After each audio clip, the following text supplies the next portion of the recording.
Welcome back to Faith and Fire. I am beyond thrilled for today's episode because we've got ourselves a real live love expert, and we are going to ask all things love. What is love? How do I find love? How do I know when I found it? And at the table with us, we have Brian. Hi. Hi, welcome, Brian. Love expert's a little strong. I don't know if anybody's a love expert, but I'm pretty good at raising the questions. Okay. I don't know if I have all the answers, but I have a lot of the questions. Well, I've got questions too. We'll see how this goes. And then we have Dr. Joy back with us again. Welcome back. Thank you. It's so good to be here. Yes. Okay. So, Brian, what is love? That's a good question. So I tell people before they can find it, they have to define it. Ooh. And I think to define it means different things. It's a word that we throw around a lot. Like, I love the Mets, I love pizza, I love this. We use it a lot. We're very flippant with it. But when it comes time to talk about romantic love, it's a real serious thing, and people don't give it nearly as much thought. So I always tell people that before they can go after it or find it, you have to figure out, what does that mean to me? What does love mean to me? How do I know I'm in love? How do I know? And so for me, and I did narrow that down. I did the work and figured out the definition for me. For me, I love her when there's nothing I'm doing that I wouldn't rather be doing with her. And if I feel that, it's like, okay, then I love her. It doesn't mean I have to do everything with her. It means that whatever I'm doing, I'd rather share that with her. If she was around, I think she would enhance that and whatever. And so for some people, that's not quite fireworks and romantic enough maybe. But for me, I'm like, if I have that feeling, then I'm pretty sure that I'm in love. Yeah. And so that works for me. It's different for every other person. So that people have to sort of evaluate, love is this nebulous concept made up of like 100 different feelings. Mm-hmm. There's, companionship and lust and, trust and loyalty and honesty and sharing and all these things. You have to narrow it down to being able to recognize it when you see it. Okay. So does this come from all of your years of doing the Great Love Debate, or is this something you discovered for yourself before you started that? Well, I've always been sort of curious personally and professionally about sort of the dynamic between men and women. I thought that if I could solve the puzzle, I would get the keys to the kingdom. And I never solved the puzzle, but, I wrote a book once called How to Find Love in 60 Seconds. Okay. And that's what started the Great Love Debate and everything. And that wasn't about 60 seconds, like a quickie. It was like, I believe that in the course of a day, there are these short windows of opportunity that you can recognize, act on, and not dismiss. These sort of 60 seconds because if I told somebody, I go, every time you leave your house in a normal day, you're within 30 feet, 10 yards of 1,000 people. And if I said to somebody, if you got a chance to interact with all 1,000 people for 60 seconds, how many do you think you would find a spark with? And people always throw out a number like, 5. And people think that's low, very needle in the haystack. But if you looked at it like 5 out of 1,000, that seems very low percentage. But if you looked at it that every single day of your life, you're within 10 yards of 5 people, well, that's 1,700 people a year. Wow. That you're within 30 feet of, that if you just took the opportunity to connect with them and engage with them for 60 seconds or more, there's a chance something can happen. And so suddenly it's not 1 in a million. It's like, every day is an opportunity. And then people begin to, as I always say, get your head out of your apps and look around and recognize the opportunities that are in front of you. So, Brian, I must say, when you first said that, you were like, how many? My head said 0. Jessica. So let's just say it's 2. I'm a work in progress. Yeah. So my toxic trait is that when I see someone that I'm wildly interested in and I find attractive, I avert my eyes and don't talk to them at all. Is that not how you're supposed to do this? Well, that's, we all have these self-sabotaging capabilities. But yeah, some people are overwhelmed by the prospect of this could be someone, much less this could be the one, and that's not abnormal that people, I'm super introverted. I don't want to talk to anybody unless I'm very comfortable with myself and them and how this conversation might go. I don't want the Uber driver to talk to me. Nope. That's a bad way to go through life. 100%. I want the people who will talk to the person on the plane next to them. They're better people than me. Yes. I am not one of those people. And it's awful. And it's really hard to connect and engage with other people if you're like that. If you're constantly going through life or love with your blinders on, it's tough to connect. Okay. So I want to add another layer to this. Yeah. Because I love what you're giving, and I resonate so much with how you described it as, that person that you're like, I want to do this, but I think it'd be better if I invited so-and-so. Yeah. Like oh my gosh. She's better than all my friends. Yeah. Like, that's the way I want to look at it. Yeah. Okay. So I feel like that gives us a little bit of the secular love, and we're in Faith and Fire. So, I got to check in with Dr. Joy and say, is there anything you would add to that, a layer on that, as we look at how do we find love from the biblical sense, what love is from a biblical sense? So I actually don't think that there's a difference between the biblical sense and finding love and the biblical sense and the secular love, what we were just talking about. However, as I was listening to Brian, I realized that my process was more internal. So I gauge it by, first of all, I had to do the work about how do I want to feel? How do I want to feel? I like laughter. I like truth and honesty. I like companionship. I like just being in the space and time goes by. Yeah. Right. So I had to figure out how do I want to feel, and then I gauge how a person or interaction with a person makes me feel. Ooh, that's an important part, right? Yeah. Those And people so- who drain you, and after you've interacted with them, you feel like you're less than, or like you're dependent on them, or all of those negative feelings. Yeah. And it's more for my energy. Okay. If I'm real energetic, and so if my energy it finds a place where it can express itself without reservation, and I feel good about the interaction. And now that's not everybody. So that's when I think it compartmentalizes into, is this familial love, or is this, agape love, when you have to love your enemies. Let's put a pin in that, because I want to learn more about that. Continue. But then I find that I gauge it by that. And that was a process. Mm-hmm. That did not come overnight. I wasn't born with that knowledge, or, that's how I want to live my life. It happened from a series of relationships that were not in my best interest. I think we learned about some of that when we did our faith and divorce episode. We talked about those relationships that aren't in our best interest. But, you say that, and people, dating is hard, relationships are hard, but as a concept, we're only about 200 years into the idea of, I'm going to date and fall in love with somebody and spend the rest. It used to be like, this family had a daughter and this family had a son, and they'd introduce each other, and you'd farm together for 10 years and have 2 kids and be dead at 35. Like, this whole idea of, I'm going to find my soulmate, whatever, it's a real new concept that we're kind of working through here. Minus the dead at 35, I'm here for all of that. After dating myself, I'm like, I'm not good at this. Where's that arranged marriage? The people, on my podcast, I've talked to a bunch of people who come from cultures or societies where there's arranged marriages. And the reason that those tend to work is because there's not this FOMO, there's not this fear, or what did I miss, or is this the right person? They're like, we have to make this work, and we have to learn how to respect each other, and we have to learn how to communicate with each other. And there is something to be said for, by tuning out all the noise and understanding, like, this is the relationship I have and trying to make it work. There's something to be said for that. My father already gave you the cow. Let's make this work. Yeah, exactly. And then, they did. Yeah, and that's that purpose that's outside of yourself. You have a responsibility to the family. Mm-hmm. To make this work, right? Mm-hmm. And there wasn't that impetus on, no, I want to love the person I love. I want to find them. I want to be equally, I just want to be with that one that's for me. No, this is one. Now, having said that, having had a daughter and now a grandson, and what I know I've invested in them, I'm like, arranged marriages might not be so bad. Because, leave it to chance and they get some knucklehead with you. And I said, wait. So that's just an aside. It's like, wait a minute, I've invested way too much in this child or this grandson. The love you find for yourself and the love that you watch others find for themselves, you may view it from a slightly different perspective, is what I'm hearing. Absolutely. Okay. So there's that, here's what I'm looking for in love, but here's what I'm looking for others to find in love. Mm-hmm. And you have to believe in, I brought up the defining it, but you also have to trust the concept. Mm-hmm. My parents were married, 56 years. I don't even think they liked each other.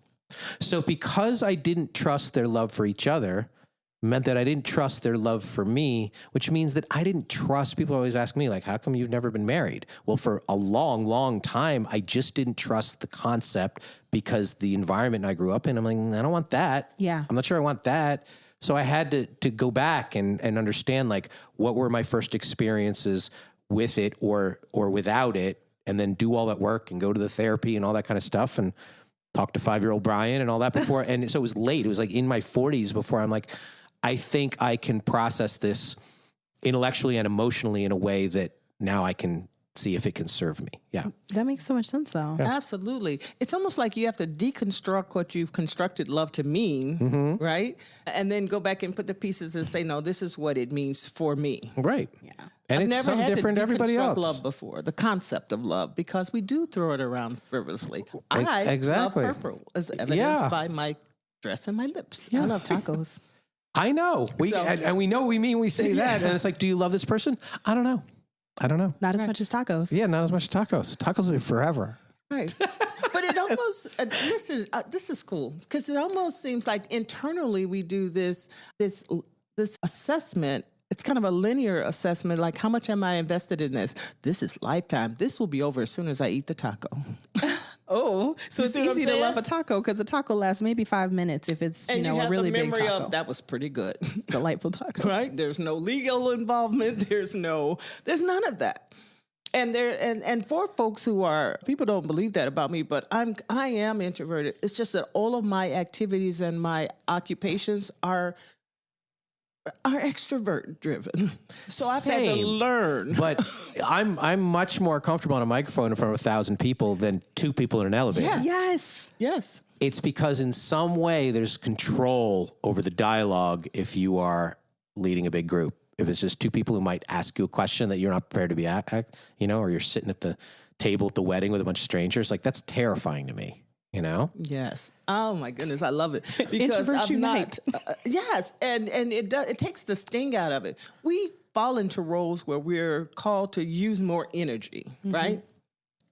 Extroverts love that. Yeah, I know. They feed off of that, right? But for us introverts, we have to go find our places to regroup.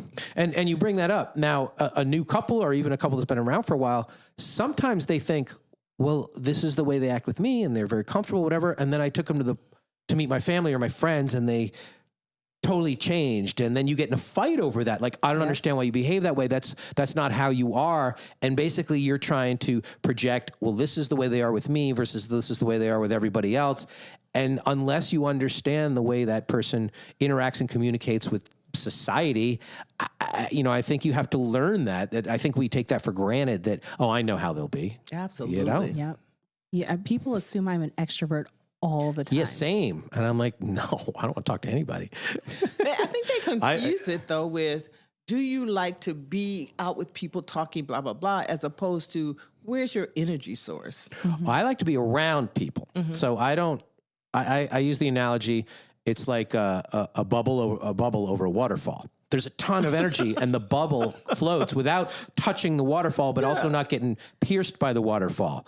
So I love to go to these major Asian cities with millions of people and all this frenetic activity because I know I don't have to talk to anybody if I don't want to, but I can absorb the energy and the sights and the sounds and the sort of cacophony of activity around me, but I'm safe, 5 people in a room terrifies me. Right. So how do we find a love that feeds our energy needs? I think you have to understand what your energy needs are. And I also think they can change. People are always like, this is the way I am. This is only the way you've been. I tell people 3 words they have to get rid of and never use again is not my type. If you're over 30 and you're still single, you have no type. Your type's not working out for you. And that's all you know. It's like, this is what I thought I liked. And the answers almost always lie outside your comfort zone. Yes. So putting yourself in a position where maybe you try a food that you don't normally wear. Maybe you wear purple if you're somebody who wears black all the time. Little activities to get yourself out of your comfort zone will loosen you up in those, sort of societal situations. And eventually one-on-one, and you find yourself sitting across from somebody who you thought was not your type, but you've slowly done the work to break down these preconceived barriers you have of yourself. Yeah, I think that's really the crux of why dating apps are so bad for folks who are in my age bracket is all you do is swipe through and try to find people who are your type, but that may not be what you really need. It's all you know what hasn't worked. Exactly. Yeah. You go find more of that. Yeah. You kind of have to just a lot of people rule out people for this, and this. And a lot of people, I ask a lot of women this, like, what do you need or what do you look for in a person or what do you like or not like? The answer to what they don't like is right there. Yep. The answer to what they like, they haven't given it nearly as much thought because all that lingers with them is like, oh, this guy did this, this guy did that. And they don't spend enough time thinking like, well, what are the possibilities that I have either not explored or not given a fair chance to that I might do? It's all essentially skydiving. Every time you meet somebody new, you are taking a leap. You want to bring up the faith. A leap of faith is really what you're doing when you take a chance to say like, yes, I will have dinner with you. I will spend time with you. And you're slowly sharing information about each other and the first 90 days you're only out with their publicist anyway. You're only finding out the good stuff. Eventually you have to be comfortable enough to ease into that pull with the other person, and you have to build trust, which is really hard for people to do who've been burned 1 or 100 times. Yes. I mean, speaking of dating at my age, I think that's the biggest challenge that I see out there is people have been burned, and some people just have trouble getting past the emotional trauma that's caused by dating. They do. And they're bringing the baggage of the old relationships into the new relationship. And that's hard just to be like, don't do it. You know, I always say the women look for red flags, the men look for green lights. And that is the disconnect. Funny you say that. Can you break that down? That's so true. The women look for red flags, the men look for green lights. Going into a situation, a date, a relationship, the men are fundamentally more optimistic because they don't necessarily think about the scar tissue and all that. And now I'm saying they have it and they don't process it well, and they sometimes bury it and it manifests itself in a whole bunch of different ways. Yep. But the women are fundamentally going into this like, it seems too good. He seems too nice. This went too well. Okay. Men don't do that. Okay. The men are looking for like, does she like me? Did she think this went well? Or they're looking for some flare, some signal. Any sign, some, white smoke from the Sistine Chapel that this is going well beyond like, please and thank you. Like they're looking for anything. And she is, date one, like, I don't like the way he does that. I don't like the way he does that. And they're looking for the emergency door. And online dating has made it even worse. Yeah. You used to go out with us and give us 45 minutes or an hour and a half. You weren't like, how do I get out of here? Where's my Uber? I call my friend, this stink. Like we would work through that awkward, nervous ickiness, and try and get somewhere with it. You at least gave the person a fair shot. We don't do that anymore. Nope. Is next. Like, some people will go in the bathroom and start swiping on the date. What happened to that other guy? Yeah. Wait a minute. Sometimes you just already know. No, I'm just kidding. I think you got to give everybody 2 dates. Yeah. I do. Because the first date, you're new. It's nervous. If you're like, at least we didn't hate each other. He didn't set anything flammable, spill it on the table. And you get into a place where some of the walls come down, the nervousness on the second, you'd be surprised where that could lead. You'd be surprised how many relationships were like, I didn't really like him at first, or I didn't really like her at first. Yeah. Or, you don't laugh the same jokes, and then suddenly you're trying less to impress, and you're more, peeling one layer back, and you can see where that goes. Yeah, you can really see a person's heart. Yeah, I think. Yeah. Okay. So here's the question. You were saying through all of your interviews, all of your years of having these conversations, you haven't quite found the answer. So I'm going to put you in the spotlight, Dr. Joy. Mm-hmm. Is there an answer in the Bible on what love is and how we find it? Love God, love all. That's what's in the Bible. Okay. So it relates to your family, your familial relationship, the one you want to spend your life with, or whatever that looks like. I think what has happened is there's been some spillover. So we talked about a concept that if I were to take it and then put it in the Bible, it would be, do not be unequally yoked. Okay. Now we take that to mean, not somebody outside of your circle, not somebody outside of who you look like. It's not even that. It's like, in order to do that, you have to know you. Mm. So how do you know you're unequally yoked if you don't even know you? Ooh, okay. Right? And so there is that piece. And so my counseling comes from a different perspective because I believe everybody needs Jesus and a therapist because there's all these life issues that we need to process. Yeah. And go back to that 5-year-old and reframe how that made us feel and what we made it mean. Yeah, that part. That is now impacting how we live today. The challenge with that is your love for God and from God most likely should be unconditional. Mm-hmm. It is unwavering. he loves me no matter what. I love him no matter what. When that's the standard, it's awfully tough to transition over to Joe over here, who's kind of up and who's sporadic, who's moody, who has this. And so it's a little bit harder of a bullseye to hit. Does that make sense? Absolutely. Yes, it does. And I think that's why some people separate God's love, how I love God, how God loves me, from how I'm trying to love you and how you're trying to love me. They throw that try word in there. It's like, yeah, no, that didn't work. And then we justify it by saying, well, I'm not meant to be everybody's cup of tea. Mm-hmm. That's not my Boaz.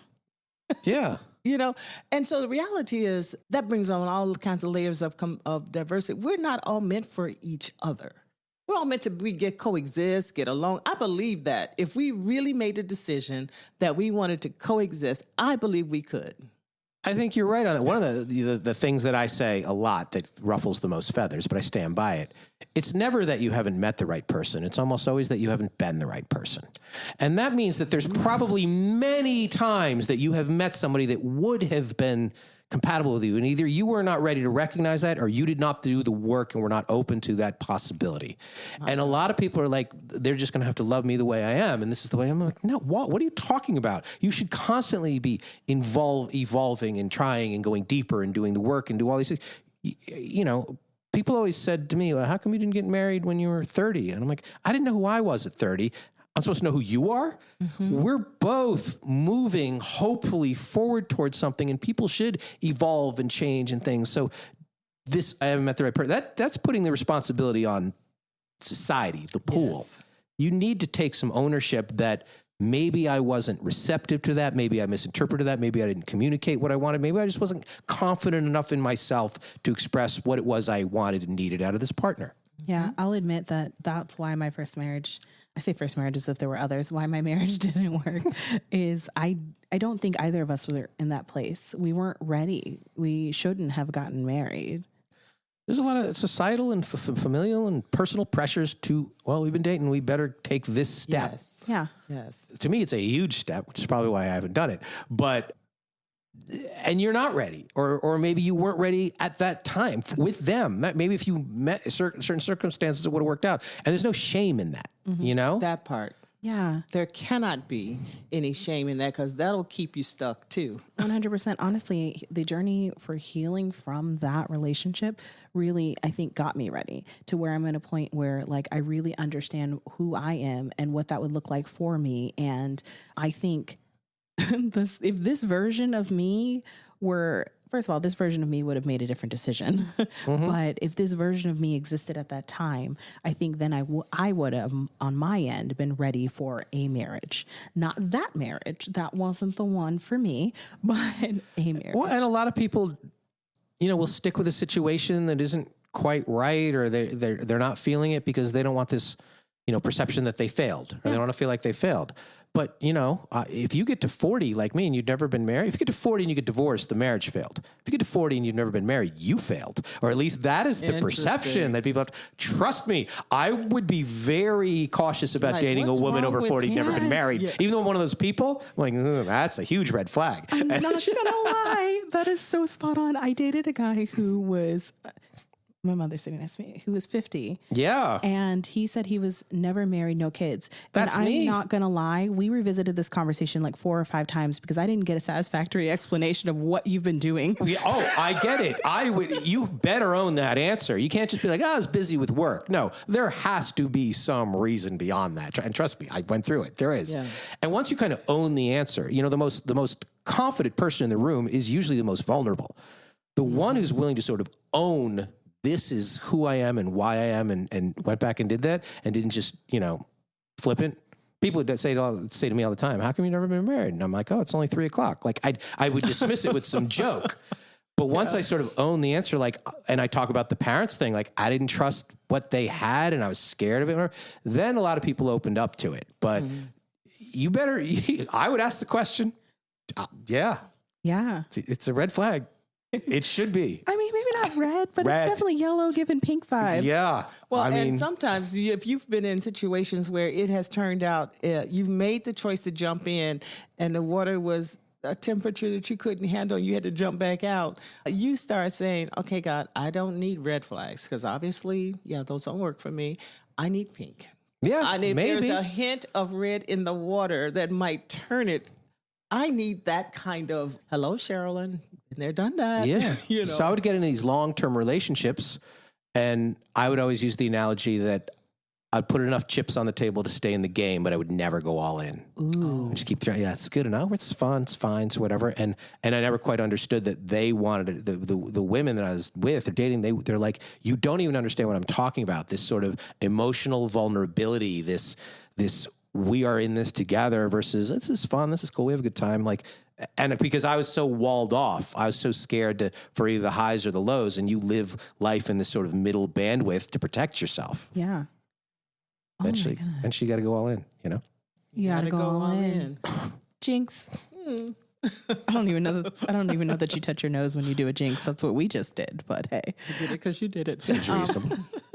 Okay, so I do want to revisit one thing you said. What is this agape love that you talk about, and how does that fit into the conversation? That's that unconditional love that Brian's talking about. Like, you get to love everybody regardless. Like, you get to love the unlovable. You get to love people that don't like you. You get to love on people because that's just who you are and what you do.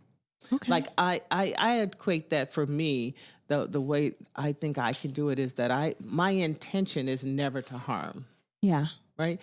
And so even if I know that things are coming my way that are hurtful and harmful to me, my intention for the one that's sending it is I've got to find a way to do no harm.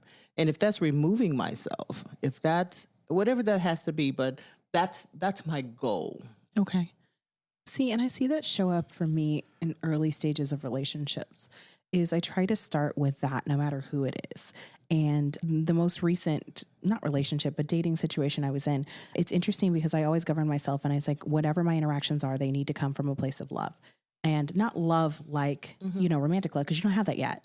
But I think that's the word for it, is that agape love. Like, if they do something that I don't like, I don't respond back right away. I check myself. What is it that I didn't like about it? Did they understand the expectation that I have in my head, or was that just happening in my head? Did I communicate to them what I needed or what I wanted, and how did they respond to it? And after I analyze all of it, my goal is to respond with love, and not from a place of anger, not from a place of judgment, not from a place of you should have. And I think that really helps to build. Like, I don't date a lot, mostly because I end up in these very vulnerable and like strong. Well, you can, project a place of love, but I think you come at it from a place of learning. Yes. What am I learning about this person? What am I learning about myself? What can I learn about this situation? And if you come at it with that, you're able to take something away of value, no matter what happens in this relationship, that you will be able to use and move forward and grow with and all that kind of stuff. I think that's where the value lies in any interaction you have. Because all interactions are not for the purpose of finding somebody that you're going to spend life with forever. Yeah. Or whatever forever looks like. Right. A lot of people, that's not it. A lot of people want a referendum on that before the appetizer comes. Yeah, I know. Like, what does this dessert look like? Exactly. How does my last name look with his? Like the whole thing. Right. And it takes a while. And, you don't know yourself well enough, or in this, all you know is what you knew. And this person could change you. And this person may make you feel open and honest and vulnerable in a way that you would react to a situation differently than you ever did before. So, I really, especially a lot of women, they're like, I shouldn't have to train him. Well, if you create an environment where he can be confident in both what is good about him and what is bad, you'd be surprised at how that opens up a whole, scenario. Yeah. Brian, you said something about all in. And one of the things in my readiness, my current marriage, I was like, okay, God, my picker is obviously off. So I don't want to have to pick. But I know what I want. I know what I feel like. I know you know where I'm going. So you got this eternal perspective on where I'm going. I can only see in my limited pea brain maybe 5 years out. So not only do you create that interaction, but I know you're preparing that person to receive me as well. But you're preparing me to receive that person. And I want to be all in. And so I want to be all in even if I'm growing and it gets a little uncomfortable because I need to grow. This is uncomfortable. when I said I'm ready for that level of interaction, showed up. It's about communication and being confident that you can communicate that openly, honestly, clearly in a way that they can understand. You know, sometimes you may say it 10 different ways and they were not ready to absorb it the way you wanted to, or they just couldn't hear it because of whatever noise was going on in their world. Absolutely. And sometimes it's like, oh, that's it. You explained it to me. And that comes from a feeling of lack of judgment. Like, I am not going to judge you in this moment.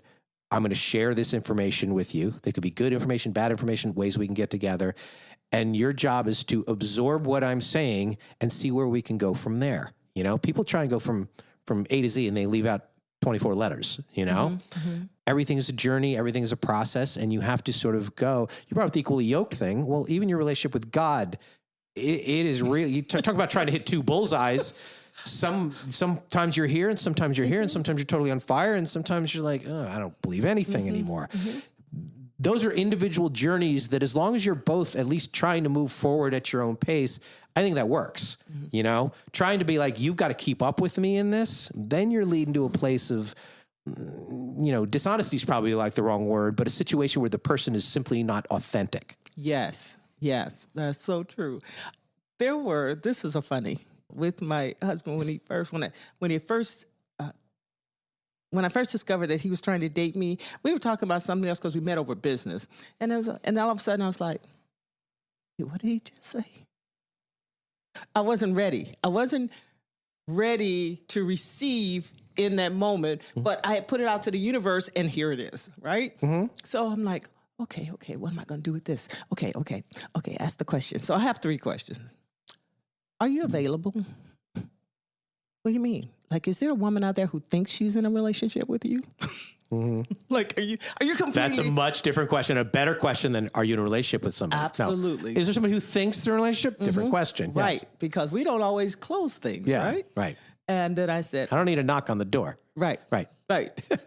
I'm walking down the street and you're like, that's her. So then I said, okay, so first off, I'm a God girl, meaning I don't separate that. I am who I am. I walk in my faith. I love people. And I just believe in this whole non-judgment thing. He said, okay. Because he wasn't a churchy guy. And so I'm a presiding elder. Like, and he said, I don't have a problem with that. As a matter of fact, so. I'm like, seriously? Okay, and then the third question was something equally in my high list of non-negotiables. And I was like, okay, maybe we could do this, but can I have a moment to think about this? Because it was too good to be true, right? What was on that list of non-negotiable? I'm a God girl, so I can't separate my faith. Someone would have to understand that. And so they don't okay have to share the faith, they have to just be okay with you being it. Right. That's not hard to find, I would think. Well, it kind of is. Really? Yeah. I mean, you tell people you're a God girl, that's a conversation stopper. But passion is infectious. I think regardless of what it is, if you have passion or you on fire for something, I think people like that, regardless of what it is. Yeah. Unless they're scared of their own spiritual. Yeah, or their...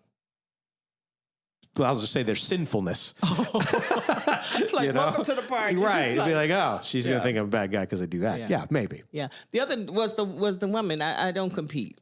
Yeah, that's reasonable. So, and then the third was, it was something, it probably had to do around laughter, because I believe that joy, I'm Dr. Joy, right? I don't like arguing. I mean, we can have debates. We can have healthy conversations, disagreements, but I don't argue. You don't argue like that. Like, I don't fight. Like, we will never get into... Can you have passionate, spirited conversations about differences? We can. And we do. I did the Great Love Debate, my podcast. I did a live show of it in Tel Aviv. And I'm not Jewish, but I was over there. I was fascinated by their whole communication style. Sounds like they're arguing over a parking space. They are so spirited and they are so engaged in the person they're talking to. They're used to debating and everything. You know, the Irish are like that too. Yeah. Certain cultures are more like, and some people aren't used to that. Some people aren't like, wait, what do you think about this? And they're not ready to have these conversations, not necessarily argumentative. That's a problem now in dating in 2024. People want to know where you stand on Trump in the first 5 minutes. You used to be married to somebody for 10 years. You didn't necessarily know how they voted. Now it's like, I need to know this, that I need it on your dating profile. Right. I need to know where you stand on these 8 issues. And that leads with a bit of contentiousness, you know, and it's weird. It's changed. Yeah. Yeah. Oh, the fact that there's a category for that now in online dating. There is. I mean, there's all kinds of things. People want to know all of the, like these 8 things. I'm like, really, you want to know these 900 things that you're not going to find out right away. But they think if I know these 8 things, then I know you. I'm like, you don't know us at all. All you know is the answers I'm giving you. Hopefully you'll like me. The 8 things are so like, they're like, how often do you work out? Because that's going to be a great predictor of lifelong happiness.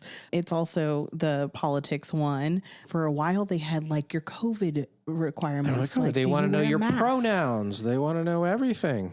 Okay. Yeah. Just be glad you're not in the pool. The pool has pee in it. The pool is both very deep and very shallow at the same time. It's very strange. Yeah, it's hard. I sat next to somebody at a networking function the other day, and you'll appreciate this. And I got asked, he asked me some question, and then he says, "Are you a believer?" And I know now the answer that I should give. You know the answer I should give? What? Is yes. Do you know why? Because you believe in something? No, Shorter no, conversation? because if I say no, I'm going to get a whole pitch. So the fastest way to get out of the pitch was, yeah, done. Look, those conversations even have me like, do I believe? I know, when I was like, I don't believe because I enough. gave this wishy-washy, well, like, sort of, and then, come to my church, and I was like, oh, man, I just wanted the Eggs Benedict here. Yeah. And that's what people want to date. They want to be right away. They need to know everything. Yeah. And you might not even know everything. Yeah. Right. Yeah. And that's okay. That's okay. Yeah. If we were to follow this line of I'm going back to the biblical love now, and you really look in the Bible, you'd be like, those folks didn't like each other at all. No, they had a camel and they got together and So you really can't be literal about some of that. Because it was like stuff like, well, your brother died, so he's the next in line, so now you marry him and have his babies. What? He's responsible for you, so yeah. Like, okay. But like, you can't then just take that and copy paste into today's. No, you As can't. with most of the Bible, I like to think you can't just copy paste. Like there's some conversations and some stuff that needs to happen. Context matters. Well, there are, but you have a conversation. I brought up, a trip to Tel Aviv. You bring it up with the Orthodox Jew, who they're like, I'm like, wait, why can't you use the light elevator on Saturdays? And then they're tracking back to like a literal thing in the Bible with the fire and the thing. And I'm like, that's a long stretch. You're talking about 2,000 years. Nothing has changed, it's but I also am extremely jealous of people who have that level of faith, because it really does ground you and it really does help you find answers and it helps you get through tough times. And you always have that anchor in a relationship, and you can't just wave a wand and think that. You have to have it in your core. And I've always been extremely envious of people who have that. Yeah. It's interesting. Someone called me churchy the other day, and I was for like, you. I don't know that that's me at all. I think that half of the people that watch this show think I'm churchy, and half of the people think I'm a heathen, and some are just somewhere in the middle. Because everybody's I think- exploring their own. And I think there are, it's okay to have both parts of you, which is fine. And That just shows you're a human being. Yeah, and I like that I have both parts, and that's why I share my faith journey with people. So. I know, that's good. And journey is the word. That's exactly right. Faith is always the journey. And, you could be deeply, immersed in it at some point, and then life changes and divorce happens. You mean to question this, and why God, and everything happens. And God is supposed to be the steady one there and lets you be erratic and all right. He's like, I'm here. Yeah. I'm here. You come back to me. You'll figure it out. Yeah. And that's the hard part for some of us, because of how we let folks go. An infraction, you're out. Yeah. You're off the island. Yeah. But God says, I knew you were going to do that. You'll come around. I'll be You're here. supposed to forgive, but some things are unforgivable. Or some things just are not okay for me. And you can find another situationship that works with whatever it is you want to do. And that's fine too. Not everything's for you. So as we bring this conversation to a point, here's the question I have for both of you. How do I go about finding love? Given all that we've talked about, what love is, how it shows up, how it doesn't show up, how we feel about it, how we don't feel about it. How do I go about trying to find it?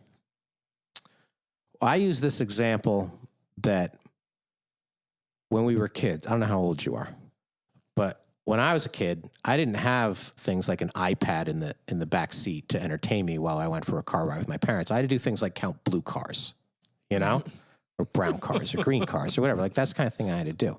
Well, I brought up the 1,000 people around you every time you leave your house. You go to the gym, you go to work, there's 1,000 people around. And if you start by just trying to count 1,000 people, count 10 people with brown eyes or blue eyes, not only will you start to recognize and see the people around you and look at their faces and not just walk like that, they'll start to notice you back. And when you start to notice the people around you, then you start to open yourself up to possibilities that are around there. And then you go, and this is a simple step that everybody can take, you know? And when you start to just see like, oh, all of these people out there, they are not necessarily just strangers. They are opportunities and possibilities. If I can just figure out a way in my introverted world and the busyness of my day to somehow connect and engage with them, I think then you'll be like, your numbers, possibilities go up. I like that. That's simple. I can count brown eyes. You can. And then, you know, my other point is there's one day of the year, everything's about confidence. And also I talk about the comfort zone. There's one day of the year that collectively the most people in America are the most confident. Do you know what that day is? The day after Valentine's Day. No. It's Halloween. Really? Okay. Halloween is not about being something else. It's about being liberated to be anything you want to be without judgment. Nobody judges anybody on Halloween. You could be a refrigerator on a Halloween. You could be a trashy nun on Halloween. Everything in between. Like nobody. It's that costume confidence that we have. And when people can go out into the world knowing that nobody's going to negatively judge or make fun of it, then you can wear something that you wouldn't normally wear. Then you could show a side of yourself that, and if you take that costume confidence in the other 364 days of the year, you'd be surprised at what walls in you will open up. I agree. I like that costume confidence. I do. That's a sermon. You wear more purple. Huh? You put on the purple tomorrow. I have one thing that's purple in my closet, and it's for the one day a year she makes me wear purple. Well, wear a color that you think of. Here's the 5 colors I wear the most. I'm going to wear these 5. I want to go bright neon. I want to be out there. I'm going to dress like a Christmas tree. I don't know. And you'd be surprised at what that does to not only your personality, the reactions of people around you, because it's just a little bit different. Even if it's wearing a hat or an accessory in some way, it's some way drawing attention to you in a way that you normally would not be comfortable. Yeah. Brings the walls down. I could do a hat. Yeah. And just let the hat mean, I'm just going to be different today. Yeah. As opposed to, oh Lord, I'm going to play this. I'm going to play a part. I'm going to play the girl in the hat. You're the girl. I'm a little different every day. I love it. Yeah. But I get what you're saying. So I would say it's interesting because I would say stop looking for love like that. And as you are working on yourself, as you're clarifying who you are and how you want to feel and how you want to be, put that out in the universe and just be that, and that will attract to you what you need. Yeah. Now, you also have to say, I need to be able to know it when I see it. Yeah. Because you'll be the Xing off everybody. Yeah. So, but it's a readiness, and and that's the resident presiding elder. It's a readiness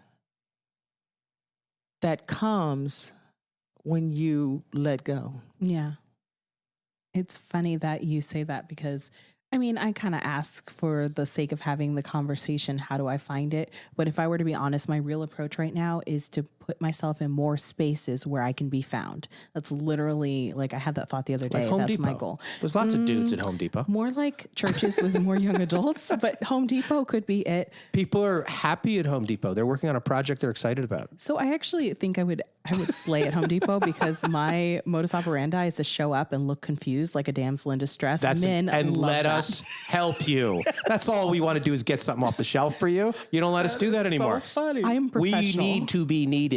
Yes. Men, we're wildly insecure, and you don't need us anymore. Trust me. You can do, but we need that little window of, can we help? Yeah. Yeah. Home Depot. I get so many looks in Home Depot because I show up looking cute and confused. That's a great technique. That is funny. Yeah. May I say one because you said this was, I think, the Valentine episode. The thing I would leave for folks for Valentine's Day is don't make that day define your worth. Yeah, just because you don't have a date doesn't mean you're unlovable. Or if you get something or don't get something, it is the term. It's nothing and it's meaningless. Yeah. The other 364 days have just as much value. Right. Yeah. And if you really want flowers, send yourself some. Yeah, go buy some. Go pick a flower.